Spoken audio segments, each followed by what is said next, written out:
Hello and welcome back to Decision Science sessions.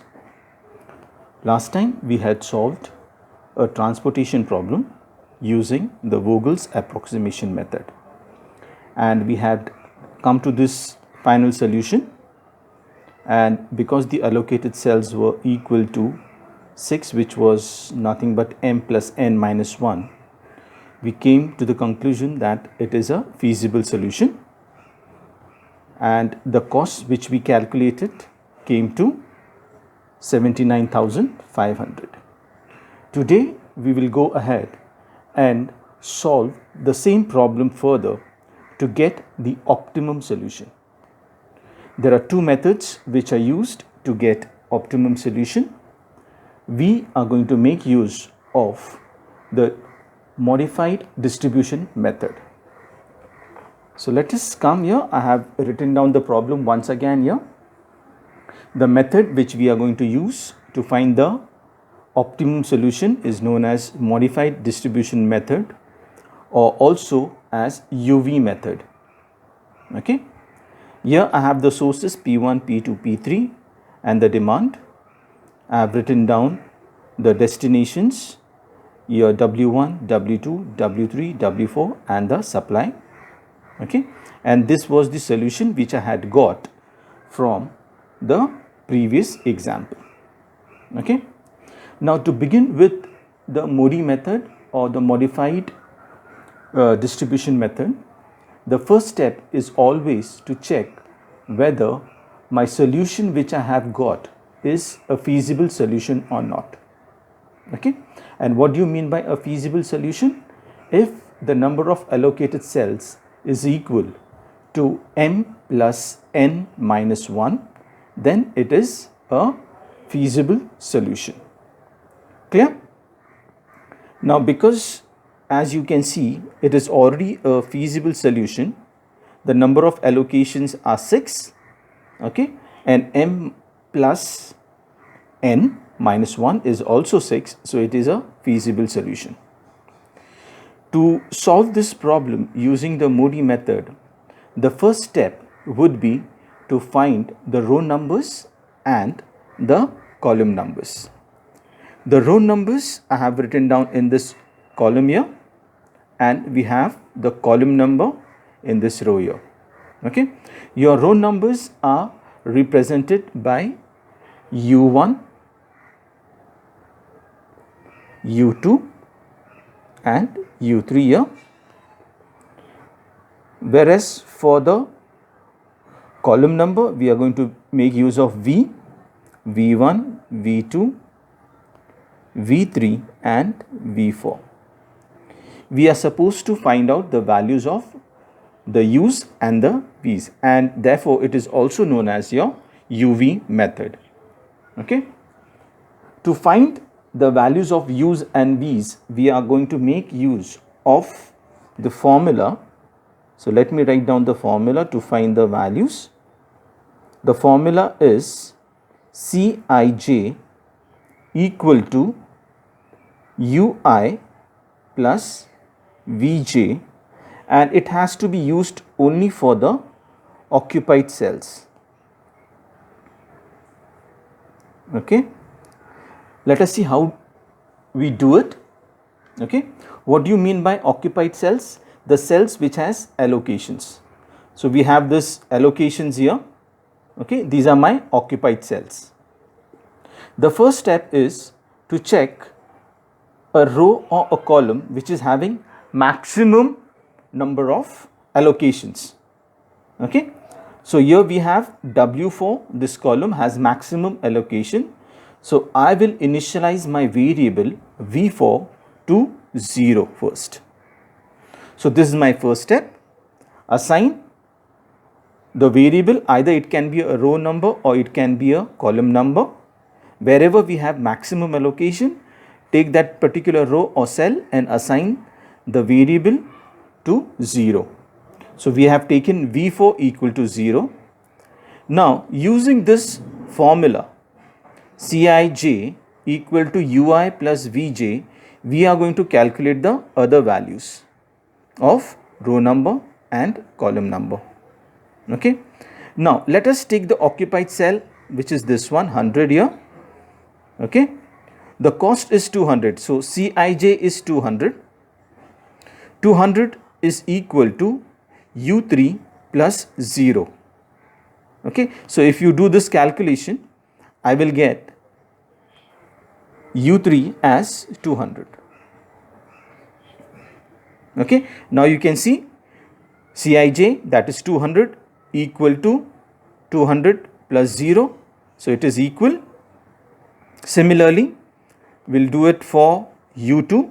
This is my occupied cell, and V4 is 0. So this will be 600.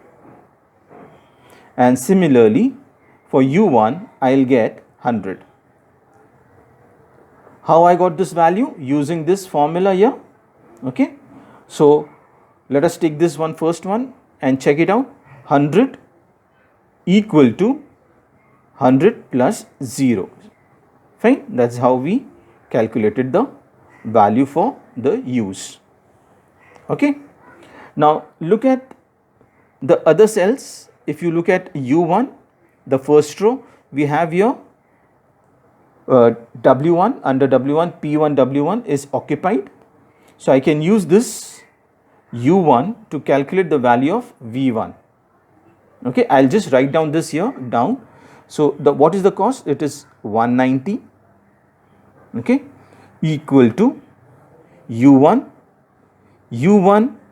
plus V1, which is equal to 100 plus V1. Okay. Therefore, your V1 is equal to 190 minus 100, which is equal to 90. So your V1 is 90. Similarly, I will be calculating the value for V2 and V3 depending on the allocated cells. I'll use U2 now. You can see this one is allocated. So I can calculate the value for V3. Okay. So 600 plus V3 is going to give me 400. That means my V3 is minus 200. Clear?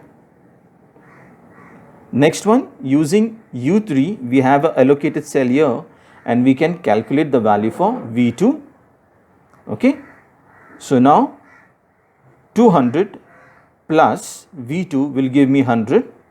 So this has to be minus 100. Here we got all the values of U's and V's. Fine. Once we get all these values, the next step is to find the opportunity cost.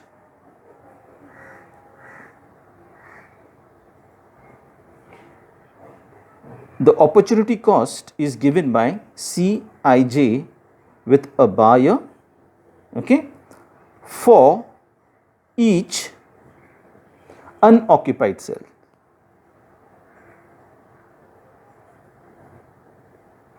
Using the formula which is given by like this, it is Cij with a bar equal to Cij, that is my cost, minus into bracket Ui plus Vj. Okay. Now which is my first unoccupied cell? It is P1 W2. So P1 W2 is nothing but written as C12. So C12 bar is equal to, what is the cost? 300 minus Ui, U1 is 100 plus Vj, that is your V2 is minus 100.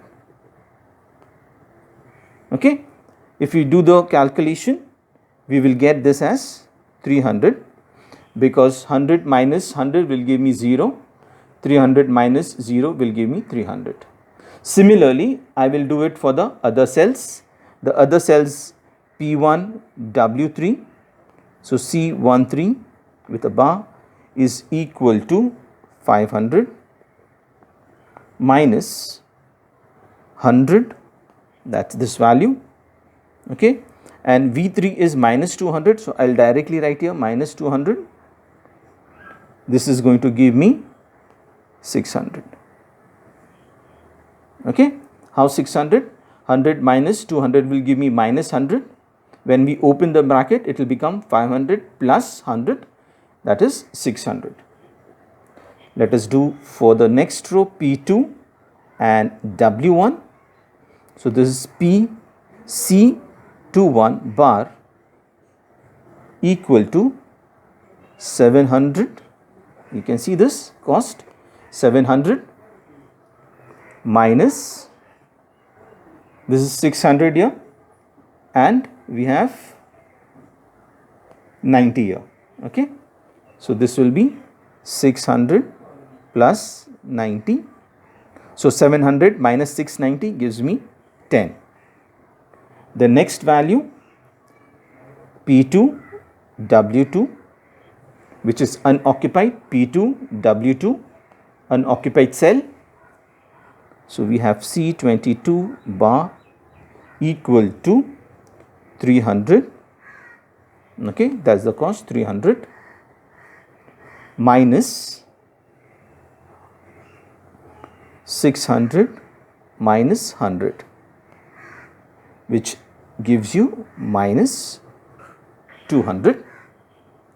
Fine. 300 minus this gives you 500. So 300 minus 500 gives you minus 200. Then we have P3 W1 C31 bar is equal to C31 is the cost is 400 here. So 400 minus into bracket the value of U3 is 200, okay, and we have 90 as V1, so plus 90, which gives you final answer 110. And finally for P3 and W3 C33 bar is equal to 33 is here 400. So this is 400 minus into bracket 200 minus 200, which gives you 400. Okay. Once we get all these values for the unoccupied cells, we will inspect all the values and check. Since all the opportunity cost is not positive, we have here one negative value. That means the solution is not an optimum solution. Okay, and if it is not an optimum solution, we go ahead and perform the next step. What is the next step? Look at the cell where we have got the negative value. Okay, it is P2 W2. So I will draw a loop from P2 W2. Now what do you mean by a loop? It is also known as a closed circuit. Okay, to do that I will rewrite this matrix again. Here I have rewritten it. Okay, and I'll put the values back here so that we can do the calculations. So this was 20, we had a 70 here, 20 here, fine, then 80 here and 100 here. Now in the cell P2 W2, that is P2 W2, this cell, okay, I have to draw a loop or a circuit, a closed circuit, such that I start from this cell, okay, draw a horizontal or a vertical line such that I can turn from a cell which is occupied. Okay, and when I turn it, I should land up in a closed circuit where there is an allocation. So if I move from here, come up to this cell here, okay, then from here down, now this is an occupied cell, so I can make a turn, and there is an allocation here as well. So from here I will move up to this cell here, and finally I will land up in the same cell where I have started. Okay, so this becomes a loop, or you can call it as a closed circuit. What is a closed circuit? We begin from the cell where we want to do the allocation, where we have found the negative value. Okay, draw a horizontal or a vertical line only, do not draw diagonal lines, and you can turn only in from a occupied cell. You cannot turn from unoccupied cell, and you should turn in such a way that you come back to the same cell where you have started. Now we are going to put the plus and the minus sign. You start with the first cell where we are going to do the allocation as plus. That means the cell where we had got the negative opportunity cost. So I'll put a plus, and alternate turns you're going to put the negative and the positive signs. So if I've started with plus here, next will be minus, then I'll put a plus sign here, and then again a minus sign here. Got it? Try to understand this properly. You start with a plus sign from the cell where we have the negative opportunity cost. The next turn, the alternate value where we have the turn, you put a negative sign, then followed by a positive and the negative sign. So plus minus plus minus. Okay. Now look at the two values where we have the negative signs. So there are two values here. Here we have 20, and in this cell we have 80. Select the least of these two. Okay, the least is 20. So I am going to add 20 in this cell. Okay, subtract 20 from the cell P2 W4. Then we have a plus sign here, so add 20 in this cell. And again, because we have a negative sign here, we are going to subtract 20 from 80. Okay, so I'll rewrite this whole calculation in the matrix below. This was 50 here, and this was 20. Now you can see there is a plus sign, and the least value among these two negative cells where we have put the negative values or minus sign is 20. So select the least value 20. So I'll add 20 here. So in P2 W2 I'll add 20. So this cell gets a new value 20. Okay. Next is 70. There is no change here. Now 20 minus 20 will give me 0. So no need of writing anything here. This remains empty now. The next cell is 100. 100 plus 20 will give me 120 here. Okay. Then come to the cell where we have the minus sign, where we have the value 80. So 80 minus 20 will now give me 60. So here we get a 60. And if you look at the calculation now, 20 plus 60, the demand was 80. So that's balanced now. No problem here. 20 plus 120, 140. Okay. You can also check across. 60 plus 120 gives you 180. Okay. 20 plus 70 gave me 90. So again we have come to a solution. Next step would be to calculate the occupied cells. How many occupied cells I have? So this table, the table has how many? 1, 2, 3, 4, 5, 6. 6 occupied cells, which is equal to m plus n minus 1, and therefore even this solution is a feasible solution. Okay, so therefore it's a feasible solution. Please remember, we need to check this again after we make the improvement. Clear? I hope this step is clear. Once we get the new initial feasible solution or the feasible solution, we are going to go ahead and continue with the same step which we did to find the values of u's and v's. Okay, so on the next page I have rewritten this whole matrix here.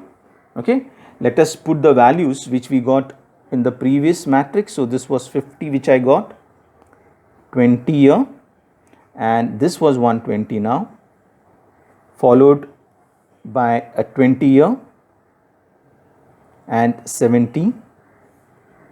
Fine. So this was again this 60 here. This was the matrix. Now again follow the same method to calculate the values of u's and v's. Okay.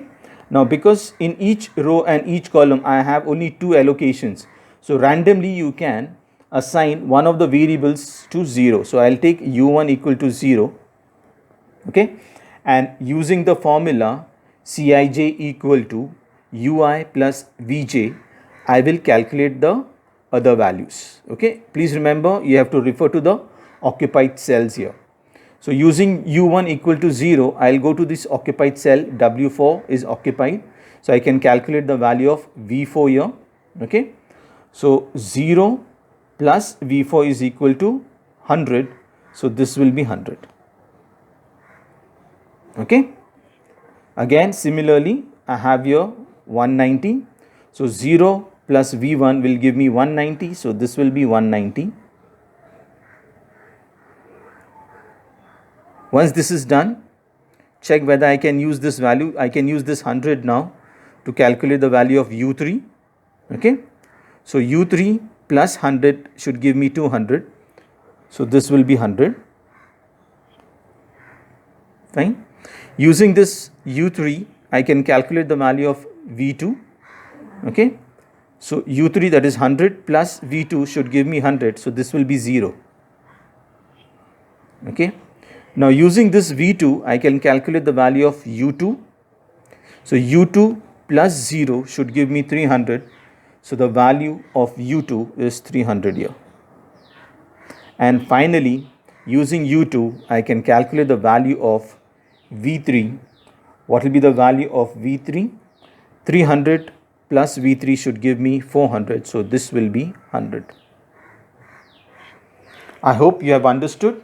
If not, please pause it, go through it once again and do the calculation. Now once we do this calculation, again calculate your opportunity cost.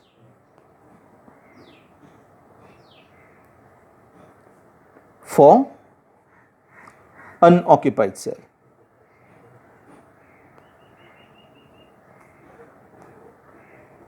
Using the formula, and what is the formula?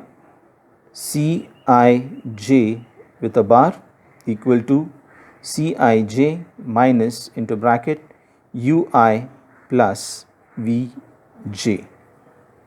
Okay, so here I have some unoccupied cell, so this is P1 W2, so I'll directly make use of C12 a bar equal to 300.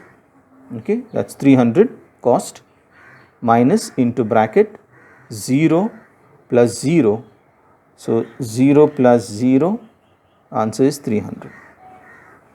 The next one is C13,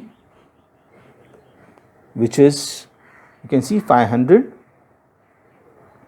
minus 0 plus 100, which will give me 400. The next row unoccupied is 2 1, so C21 is equal to 700 minus 300 plus 190. This will be 490. Okay, so the answer will be a 210.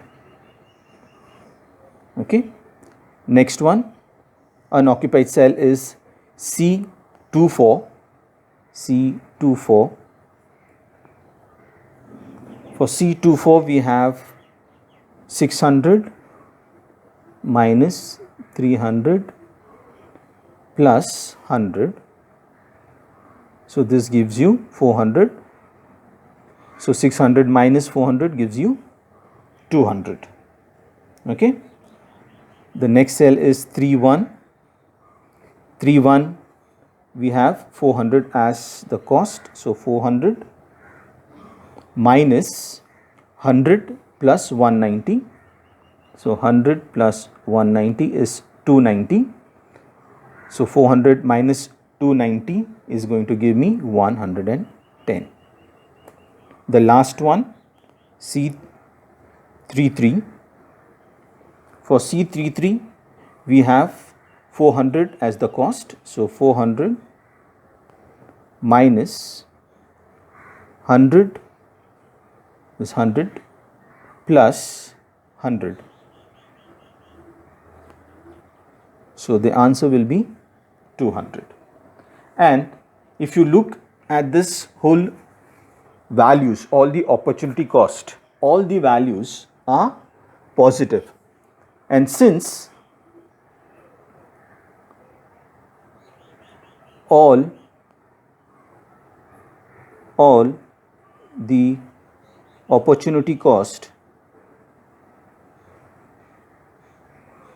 are positive, we have got optimum solution.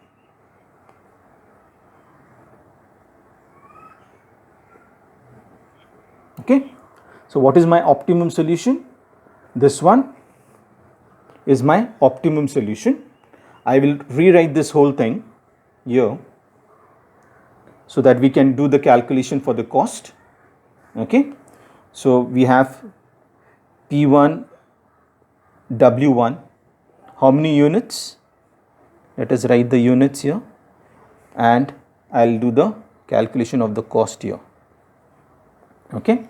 So P1 W1 gets 50 units.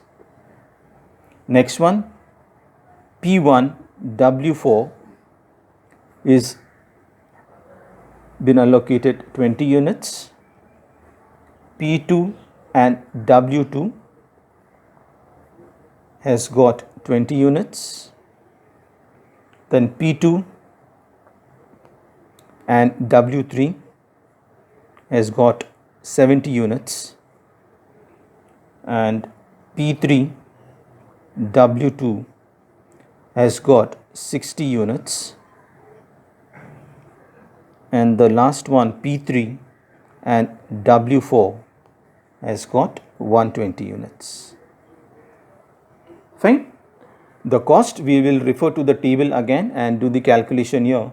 The first one, 50 units multiplied by 190, that gives you 9500.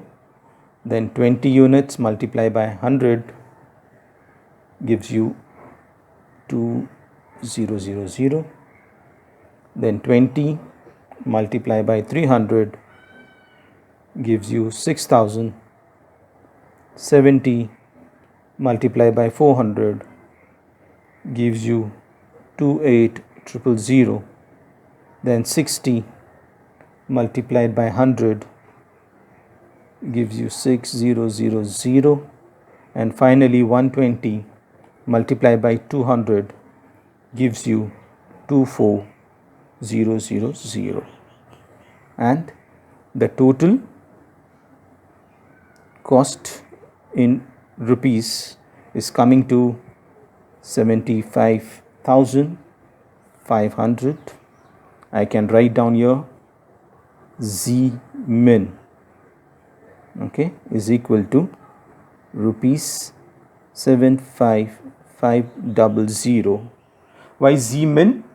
Because it's a minimization problem and the cost which is coming after finding the optimum solution is 75,500. Now, if you remember, when we got the initial feasible solution, we had done the calculation for the cost which was coming to 79,500. Okay. So, after getting the optimum solution, we have reduced my cost further and I have got the final solution as 75,500. Okay. I hope you have understood. One more thing, please remember, always check this opportunity cost. Had I got a negative value here, then I would have again gone to this step here to find the solution by drawing a closed circuit or a loop. Okay. Please remember how to draw a loop. Always draw a horizontal or a vertical line, and you can turn only from the occupied cell. Okay. I hope you have understood this properly. If not, please go again from the beginning, refer to each step again, practice it, and you will be able to understand the problem and solve the transportation problem using the Modi method to find the optimum solution. Thank you.